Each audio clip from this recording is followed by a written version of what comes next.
Hello, Australia. And welcome to Life Support. The only infotainment program with all the information you need and all the entertainment you want. And more importantly, all the solutions you've been searching for. No matter what your problem is. No matter how many problems you got. I'm Sigourney, and on tonight's show, I'll be showing you how some simple craft can help you when it comes to doing the simple things. I'm Dr. Riddy, and a little later I'll be dispensing some timely advice about drugs, and in a totally unrelated story, how to get more money into your lifestyle. And I'm Penny. I'll be showing you how to run a community childcare facility for the good of the children and the good of your wallet. I'm Todd, and you wouldn't want to miss what I got coming up in the show. Intriguing. Yes, we've got a great show prepared for you tonight. So look and listen up. Because you might just learn something. Let's get to it. Today, I'm going to be talking to you about smoke alarms. They cost about $10 from your local hardware store. They're dead easy to install and activate, and they can save you a lot of grief. Work out where a fire is most likely to start in your home. Perhaps it's the living room if you have an open fireplace, or maybe the bedroom if your son likes playing with matches, or in my case, it's the kitchen, because that's where my lady friend does the cooking. Now, before I go any further, I should let you know smoke alarms do contain radioactive material. So if you're an environmentalist, you may want to take a pass on getting one, because letting your house burn down would be better for the environment. Once you've got your smoke alarm installed, why not utilise its full potential? A smoke alarm only costs around $10, whereas a burglar alarm costs hundreds of dollars. So if you're trying to save a penny, why not use your smoke alarm as your burglar alarm? All you got to do is rig up a couple of devices so that when someone breaks into your home, they'll start a fire. If someone jimmies this door, the petrol falls down, the flame comes on, and woof! My smoke alarm will be waking me up in 2 to 3 minutes, and it will be dead easy to pick out the perpetrator in a lineup. He'll be the one with third-degree burns on 80% of his body. Now, I know what you're thinking. Hang on, Todd's gone a little bit crazy. But have I? Let's just say I'm not insured against theft, but I am against fire.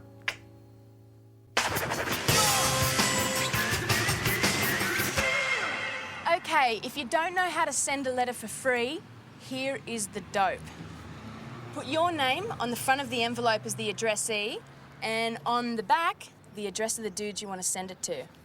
Then all you got to do is post the letter with no stamp, and it'll get returned to sender because of insufficient postage. Okay, so why not use the same deal when you go packing in Asia? Using the letter model, you can get posted to wherever you want to go. Just pack yourself in a box, write "not known at this address" on the lid, and get your mates to drop you off at the post office. Just make sure you rug up, take a good book, your Walkman, and a breathing apparatus. Just make sure you've got plenty of leg room, because deep vein thrombosis is a bitch. Then, when your holiday is over and you're all cultured out, turn up in tears at the local Australian embassy, visaless, tell a tale of woe, and get sent home for free. Sure, you might get a cavity search on the way back in, but hey, what a great travel story to boost your cred.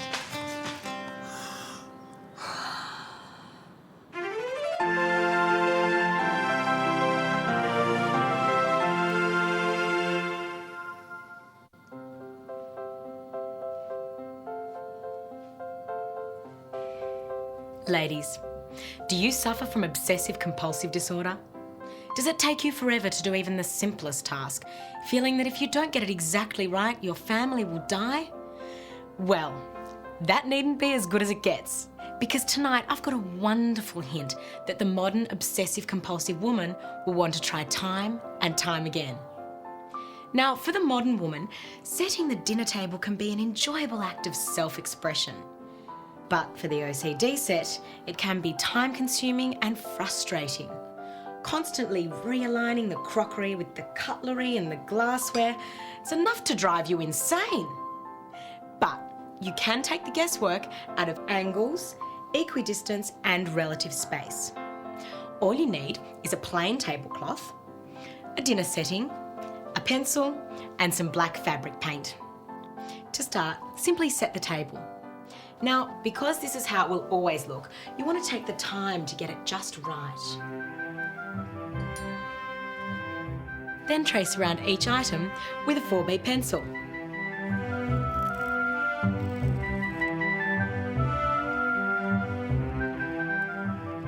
Now, take your fabric paint and fill in the silhouettes, being careful to stay inside the lines.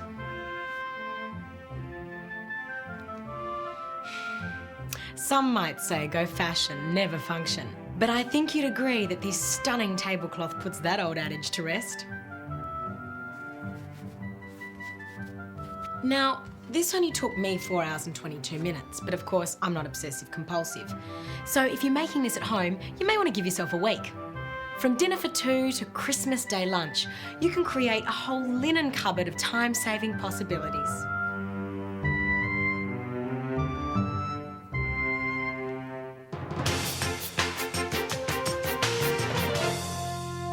Hello there.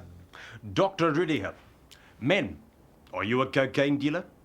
Well, if you are, you've probably noticed that your product has a little side effect. It makes people's noses run. And when people come out of the bathroom sniffling, that can arouse suspicion, which in turn can get people fired or arrested. This means one less customer for you. So, can I offer a suggestion? Instead of cutting your cocaine with drain cleaner, why not invest in a packet of Sudafed? Just crush up the white tablets into a powder and put a little bit in every gram. That way, every time your customers take a snort, the Sudafed will dry their noses up. And dry noses means repeat business. Bye now. Well, Dr. Rudy, haven't we had a fabulous response after our first few weeks? Absolutely. We've had so many letters of support for life support, like this one from Fadwa of Geelong. She writes, I can't believe the advice given on your show. It amazes me that in this day and age, your attitudes are given a platform. I can hear the chorus of About Time. Yes, Dr. Rudy, so can I. Isn't it wonderful? Fadwa's words epitomise the impact our show is having on you, our loyal audience, and on our colleagues in the television lifestyle industry. So thanks, Fadwa, and here's some more top television for you.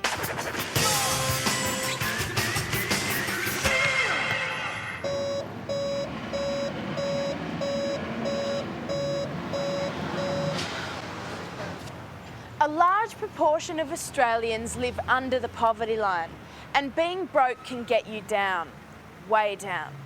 But to get you out of this futile depression, all you need is some ingenuity and a little bit of creativity. Arts grants, an accessible government funding body riddled with loopholes.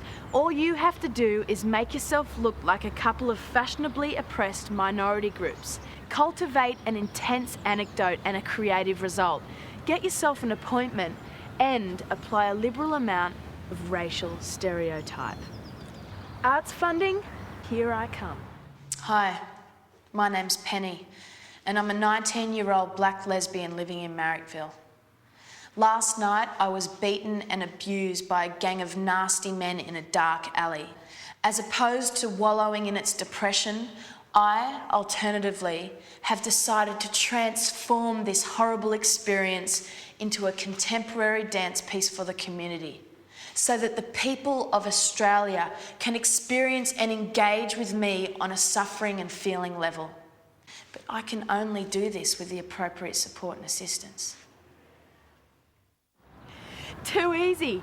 20 grand and I didn't even have to dance. Just goes to show that with a little bit of imagination and some baggy jeans, there's nothing a girl can't get. Now, to sell the dog.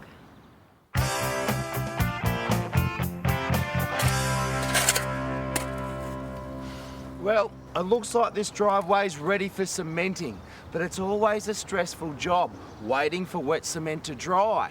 And what do you do about those young hooligans who always come around writing their graffiti in your beautiful mortar? Here's the drum.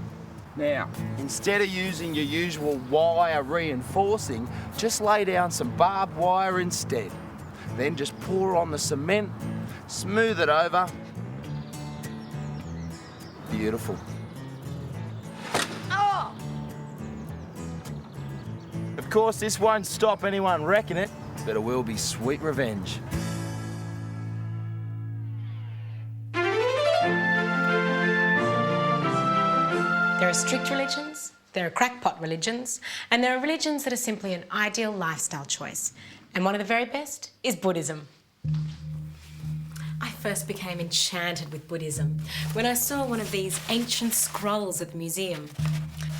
Loosely translated, it says that we cannot be at one with the universe until we let go of our desires and give up our possessions. And I thought, I've just got to have one of those for the living room. But you know, decoration is not the only thing that Buddhism has to offer. It's also a very aromatic religion. Smell that enlightenment. Sandalwood, great for the toilet. The dining room is the perfect place for you to show off your fine mahogany Buddha statue for a couple of reasons.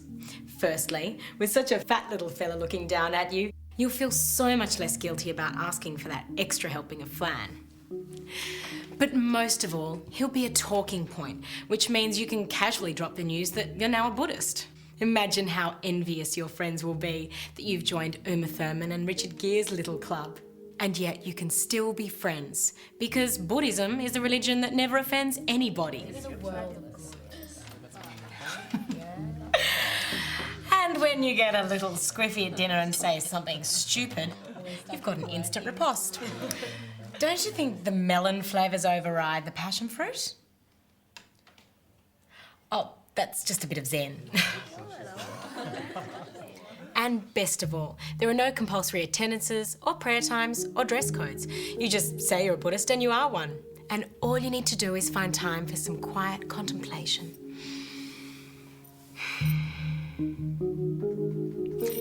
Right, enough of that.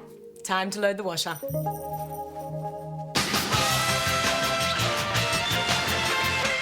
More practical advice for house-proud Australians, Todd. Oh, that's right. And with a lot more to come, Dr. Rudy. And you know, not all our practical advice in the show comes from us experts in here. Over the past few weeks, we've had hundreds of emails from viewers offering their own tips and advice. Yeah, so if any of you handymen out there, or handy ladies for that matter, have an idea, why not send us an email and tell us about it? At lifesupport@sbs.com.au. And thanks to the speed of cyberspace, we can do something about your domestic difficulties faster than it takes Todd to tell you. A lifeline in half the time. But if you lead a simpler life and don't have email, just write to us at Life Support, SBS, Locked Bag 028, Crow's Nest 1585. another problem solved. Oh, let's not stop there. Let's keep going. Now, I don't know much about art, but I know what tourists like. Have you ever seen that brightly coloured, naive art crap in souvenir shops and thought, kids could do that? Well, they can. Just head to your local community centre with a proposal to run free holiday care. Advertise and get a room full of eager-to-please kiddies just busting for things to do. Kids love craft and are just so good at it. So don't waste their time with silly crayon drawings that'll just end up composting on relatives' fridge doors. Start with butcher's paper and then move on to postcards, placemats and t-shirts. And by showing the kids some new skills, you'll open up a whole world of opportunity for them and for you. With some creative littlies, a few easy-to-follow patterns and the right space, your output will capture the hearts, minds and travellers' checks of our international visitors. No, mate, not like that. Like this.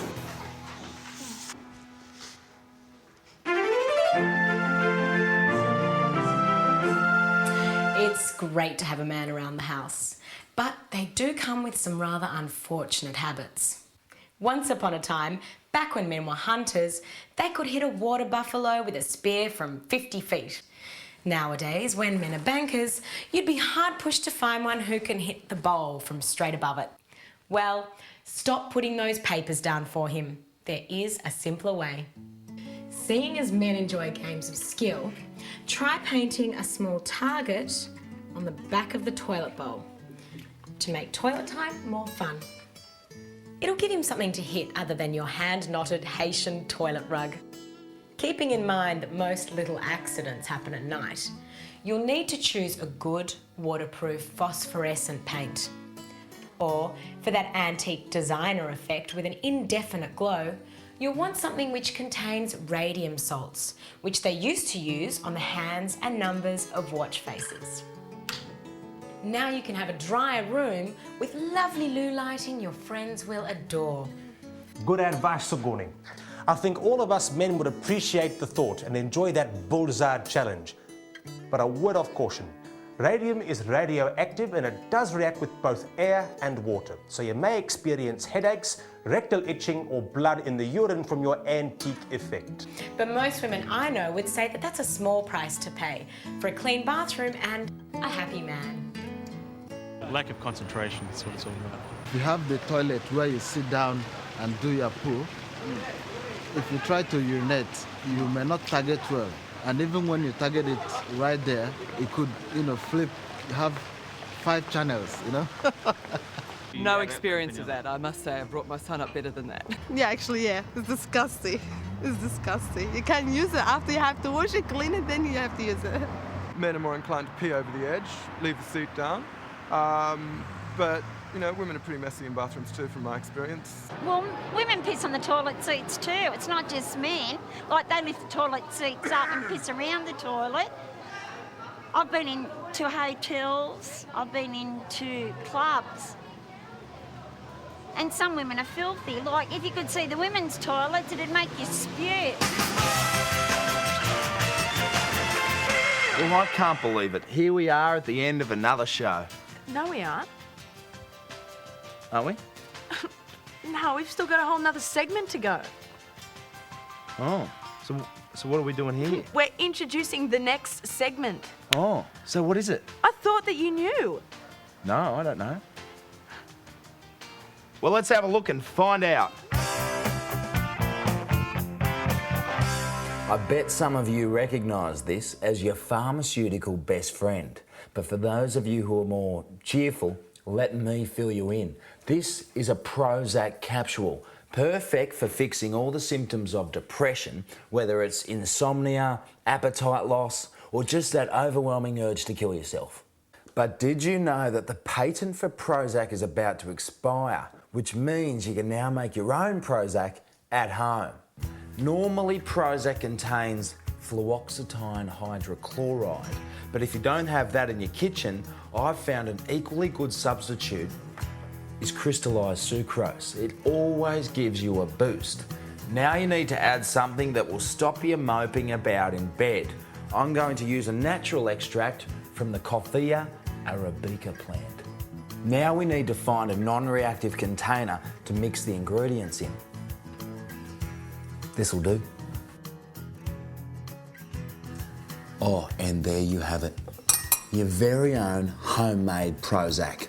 Now, if the lady friend's got the painters in, you may want to serve it with a Tim Tam for that double dose of antidepressant.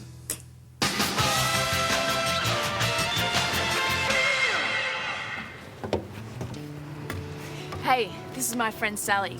Sally tells me that her parents have been holding out on her with the pocket money. Well, Sally, have you ever tried getting pocket money from other adults? Come with me. Go on, like I told you.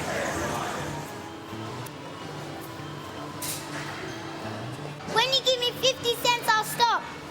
Ah! Mommy, stop hitting me! Still has from the bruises you gave me yesterday! Ah! Ah! Ah! Ah!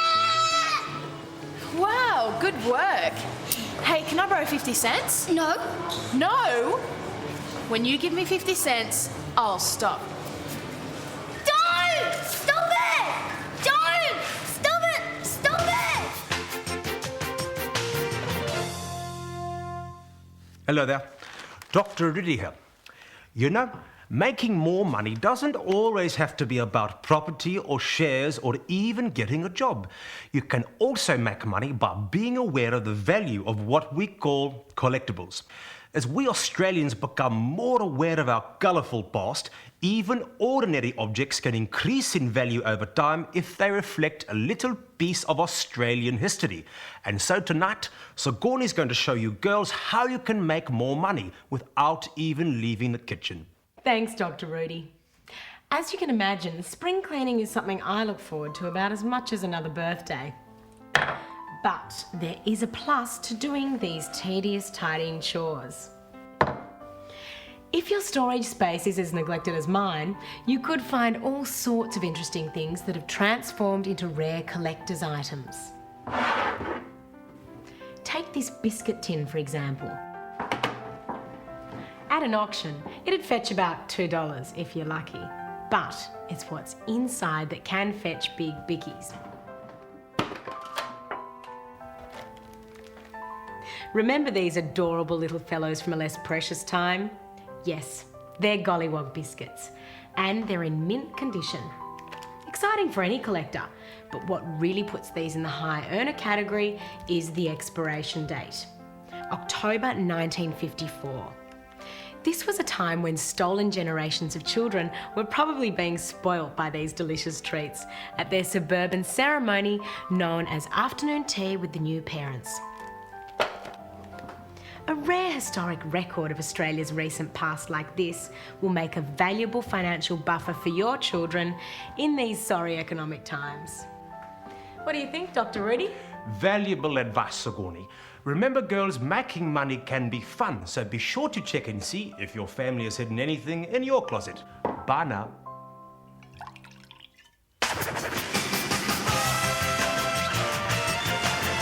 Well, I can't believe it, but here we are at the end of another show. The end of our 4th episode. As good a reason as any to smoke some trout. Incredibly carcinogenic, but incredibly tasty. So tune in next week, same time, same channel, when I'll be enlightening you on how old people can be more than just a pain in the ass. And I'll show you how your cuddly teddy bear can be a crafty drinking buddy. And I'll continue to be elusive about what I got coming up, but you wouldn't want to miss it. Until then, don't listen to anything anyone else tells you on television. And keep sending in those letters, because your life's worries are our life's work. Good night, Australia.